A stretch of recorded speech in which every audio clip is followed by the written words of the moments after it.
So one of the other things I said I wanted to talk about very briefly was, over the years, some of the environmental stories that we've done, and I wanted to highlight one that was more recent and that is very favorable, we think.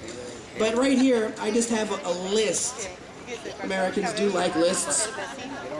It's a list of a lot of the stories we've done on the environment over the years, including nuclear weapons pools, nuclear waste pools, some from weapons technologies, in North Carolina. There are nuclear waste pools in North Carolina. We've talked at length recently about how European countries have blocked many U.S. toxic products, and European countries will not import certain foods or products from the United States because it is toxic and it poisons the environment and their people. In those countries, they say no, you can't do this. In our country, fewer than 2% of all these kinds of chemicals and things in our products are actually monitored by the EPA. We've talked about the UN's empty declaration for indigenous rights and indigenous people. We've covered fast-tracked oil exploration in the western Amazon, the U.S. military control of African resources under AFRICOM, mountaintop removal threatening the ecosystem and economy. We've talked about problems of coal mining, and of course we just saw here again last week a major catastrophe that could easily have been prevented. Massey Energy was guilty of scores of violations, and yet we're not held to account, and now it's cost the lives of yet more innocent people and workers.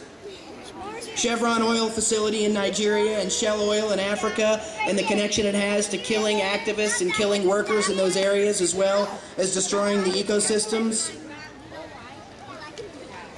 We've also covered a lot of positive stories: eco gardens, urban gardens, gardens of Cuba, sustainable agriculture. We've talked about how Cuba is actually leading the world in organic farming. Again, these are stories you don't get to hear about in the United States.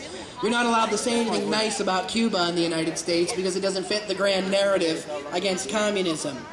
Yet the Cubans were some of the first people, by the way, that came to Hurricane Katrina victims to try to help them, and they were turned away. We've also heard, we have chapters in the 2010 book about water as commodity versus commons, and what's happening to the privatization of water all over the world, and how this is creating very, very significant problems for people in local communities. We've also talked, of course, I think maybe most positively, and this is something I wanted to end with. It's always good to end with something positive, of course. But it is also important to recognize that we can stand up and do things to protect our interests in public, as the public. And I don't just mean in terms of media and a free press. Some of you may be familiar that Ecuador, in 2008, September, became the first country in the world to declare constitutional rights of nature, thus codifying a new system of environmental protection. This is also going on this year in Bolivia. And while some people, in fact the LA Times actually wrote about this, the LA Times is one of the few mainstream outlets in America that covered this story, and the newspaper's editorial board trivialized the development by suggesting, quote, "It sounded like a stunt by the San Francisco City Council," end quote, and that it seemed, quote, "crazy." That's the fair and balanced coverage at the LA Times. Indigenous leaders, of course, have responded. There have been lawsuits to try to prevent the implementation of nature's rights, but this is something that's now circulating in the United Nations. And here we are on Earth Day. We're supposed to be looking at, thinking about, talking about what we can do to preserve our planet, because without it, we're not...